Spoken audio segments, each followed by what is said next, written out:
आत्मीय परिजनों, बच्चा 9 महीने तक पेट में रहता है और जो उसकी माँ देती है वही खुराक वो लेता है और 9 महीने के बाद वो इस संसार में प्रवेश करता है। उसकी माँ की विशेषता है न, माँ ने उसको जन्म दिया और उसको 9 महीने तक गर्भ में धारण किया, फिर उसका लालन पालन किया, तब वो कहीं इस लायक हो पाया कि कुछ वो बोल पावे, चल पावे, अपनी भाषा में कुछ कह पावे। ये माँ की देन है। जब बच्चा पढ़ने जाता है तो यदि शिक्षक उसको पढ़ाए नहीं और कुछ बताए नहीं तो वो अनभिज्ञ रह जाएगा और काला अक्षर भैंस बराबर रहेगा, तो उसको संसार की कोई जानकारी नहीं रहेगी। शिक्षक उसको पढ़ाता है, आगे उसको बढ़ाता है। गुरु की शक्ति अपार है। गुरु को भगवान से भी ज्यादा बताया गया है। गुरु माता पिता और गुरु, माता पिता से भी ज्यादा गुरु को कहा गया है, जो कि गुरु हमारे आंतरिक जो मत और विक्षेप छाए हुए होते हैं उसकी धुलाई का काम गुरु करता है। समय समय पर उसको प्रेरणा देता रहता है और शिष्य आगे बढ़ता हुआ चला जाता है। आंवल खेड़ा की भूमि में जन्म लिया, विस्तार होता चला गया, अन्य जगह का होता हुआ चला गया। उन्होंने अपनी जन्म भूमि के लिए किया, हाँ किया, जन्म भूमि के लिए भी किया, लेकिन उस स्थान पर वो रहे नहीं, रहे अन्य स्थानों पर रहे, हिमालय पर रहे। हिमालय उनका हृदय था, हिमालय हृदय था। और जब वो कभी बातचीतों के दौरान में अपने पूर्व जन्मों की कोई बात बताने लगते थे तो बहुत देर तक हमारी चर्चाएं आपस में चला करते थे। आज मैं कह रही, मैंने कभी नहीं कहा, इन बातों को नहीं कहा। कभी हम दोनों जब बैठते थे और कोई नहीं होता था तो हमेशा मुझसे शारदा कह करके बात पुकारा करते थे। अब मैं इसका रहस्य नहीं जानती, लेकिन जब कभी उन्होंने पुकारा, कहा, मैंने कहा मेरा नाम तो ये है, अब शारदा कह करके क्यों पुकारते हैं मुझको, क्यों कहते हैं? उन्होंने कहा नहीं, शारदा का स्थान बहुत ऊंचा है और तुम्हारे नाम के भी पीछे जो प्रेरणा है वो भी अपने आप में है।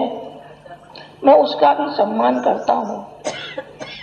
जो उनके शब्द होते थे, फिर अपने पूर्व जन्म के बारे में थोड़ी थोड़ी झलक बताते थे कि देखो अगले जन्म में हम रामकृष्ण परमहंस थे और तुम शारदामणि थी और हमारे न रहने पर वो काम उन्होंने आश्रम का और जो अपने मिशन का उन्होंने काम संभाला, अन्य अन्य बातें किया करते थे। कमीर के समय में ये थे और ये करते थे, वो करते थे, अनेक उन्होंने कई जन्मों के बारे में उल्लेख उन्होंने किया।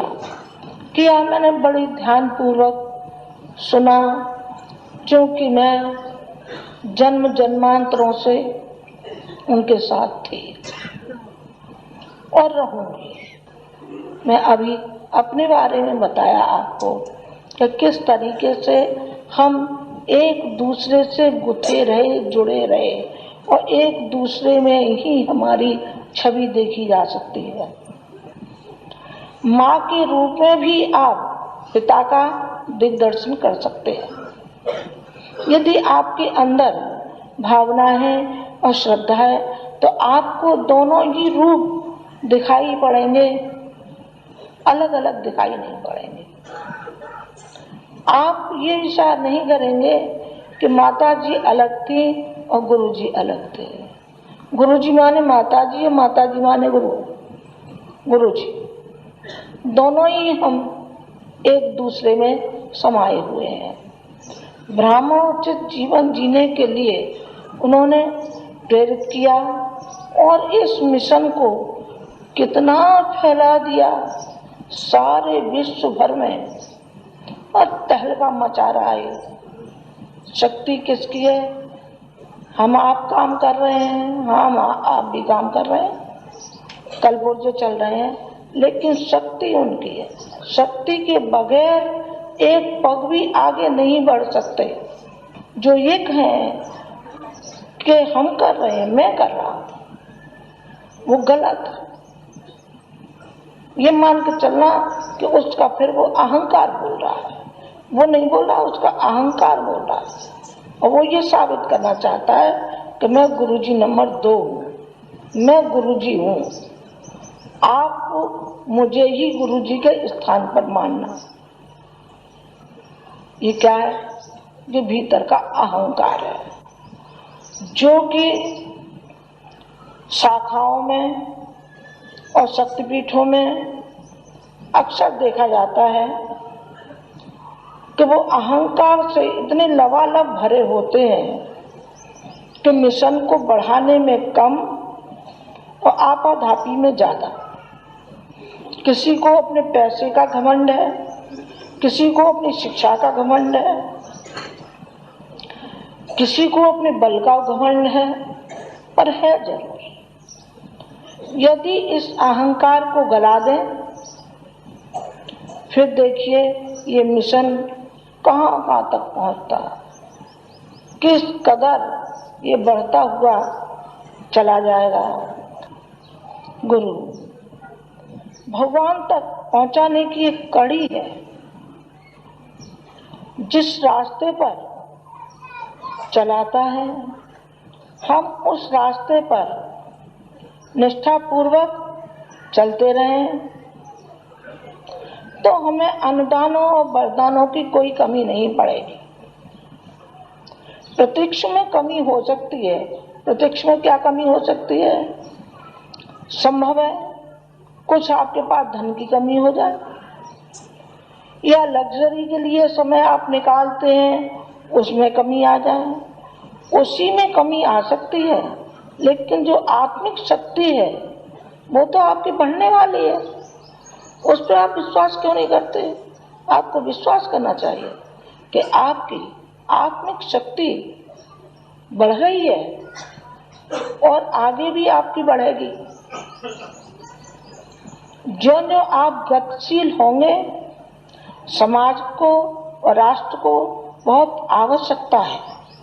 आप में से जो भी इस योग्य है कि जिन्होंने कमा लिया है, तो फिर सांप की तरीके से कोड़री बना के मत बैठो, नहीं अगले जन्म में सांप बन जाओगे। सांप बन जाओगे कि सांप को हर समय धन के ऊपर बैठा रहेगा, तो कोड़री मारे बैठा रहेगा, जो आवेगा उसी को फुसकारेगा, वो उसी को फुसकारेगा। नहीं बेटा, ये वक्त नहीं है, ये वक्त बड़ा दयनीय स्थिति में है और ये समय की पुकार है। समय की पुकार है और समय के साथ में यदि आप चल पड़े तो आप कहां से कहां पहुंच जाएंगे। आपको शर्म क्यों महसूस होती है? मिशन की बात कहने में शर्म महसूस होती है। अरे कोई सुनेगा तो सुनेगा, नहीं सुनेगा तो नहीं सुनेगा। 100 में से 5 सुन गए तो 5 का भला हो जाएगा, 5 का ही भला सही। 5 की गृहस्थी तो हमने बना दी, क्यों नहीं आप मुंह खोलना चाहते? नहीं साहब हमसे तो कहना नहीं आता है। कहना क्यों नहीं आता है? औरत से लड़ना आता है कि नहीं आता है? सो तो माता जी को आता है, सो तो हम मारपीट भी कर लेते हैं, गाली गलौज भी कर लेते हैं। बड़ा होशियार है बेटा, और माँ से लड़ लेता है, बाप से लड़ लेता है। अरे माँ बाप तो हमारे लिए ऐसे हैं जैसे कोई मित्र होते हैं, जैसे मित्रों से कह लेते हैं तो माँ बाप की हम बेइज्जती कर लेते हैं, छोटे भाई की बेइज्जती करते हैं, ऐसी बेइज्जती हम माँ बाप की कर लेते हैं। जब आप इतना सब कर लेते हैं तो मिशन के नाम पर आप अच्छे और समझदार होकर के पेश नहीं हो सकते आप। एक दूसरे की समीक्षा कीजिए, प्यार से कीजिए, अहंकार से नहीं। किसी को नीचा नहीं दिखाना है, बल्कि उनको प्यार से उनको ये समझाना है, देखिए इसमें ये कमी है, इसको इस तरीके से आप मेंटेन करिए, ऐसे आप करिए। आपके जाले लग रहे हैं तो भले आदमी जरा झाड़ू दे दे तो क्या हो जाए। नहीं साहब, कोई नौकर आवेगा वही झाड़ू देगा, और नौकर नहीं आवेगा तुम्हारे हाथ नहीं चलेगा उस झाड़ू देने में। दोनों तुम ही जरा छोटे बन जाओ, तुम ही जरा नौकर बन जाओ तो क्या हो जाएगा। घर का काम कौन नहीं करता, सब करते हैं। गृहणियां घर का काम करती है या नहीं करती है? फिर तुम्हें नहीं करना चाहिए? करना चाहिए। तुम कम से कम शक्तिपीठों पे जाकर यज्ञ करने लगो, वहां की झाड़ू वाड़ू निकालने लगो, तो जहाँ वो शक्ति जो वहाँ ट्रस्टी हैं उनको शर्म और हया आवेगी तो सही।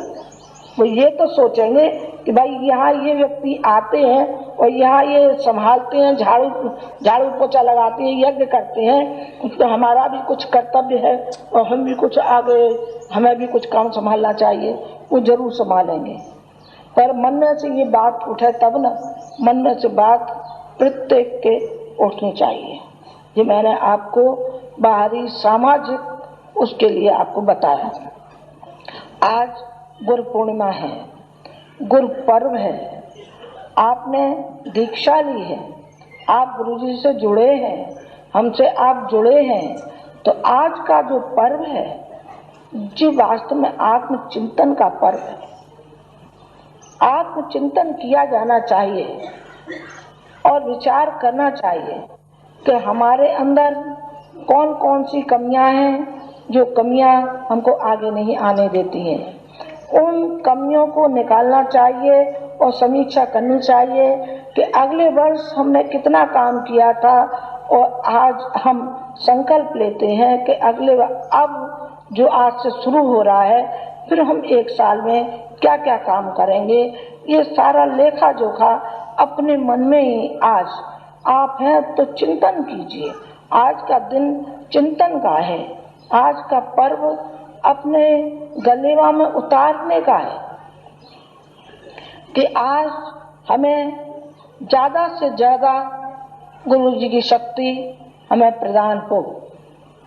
पर भावनाएं और निष्ठा और श्रद्धा तो आप ही की होगी ना। जब श्रद्धा होगी तो आपको जरूर आपको मिलता हुआ चला जाएगा, और जितना चाहोगे उतना मिलेगा, भरपूर मिलेगा। जिस तरीके से गाय के थनों में दूध भरा होता है और गाय रमाती रहती है और दौड़ करके बच्चे के पास जाती है कि पी मेरा दूध, पी, मेरे थन फटे जा रहे हैं, मेरे थन फटे जा रहे हैं, इसको पी बेटा, पी तू जल्दी से। गुरुजी की शक्ति, गुरुजी तड़पा रहे हैं और वो कह रहे हैं कि कौन है लेने वाला, जरा आगे तो आवे, जरा ले तो सही, मेरा दुग्ध पान तो करे, मेरी उन शक्तियों का पान तो करे जो मैं चाहता हूँ, जो मैं इनसे कराना चाहता हूँ। उन सिद्धांतों को, उन भावनाओं को, उन आदर्शों को अपने जीवन में पालन तो करें।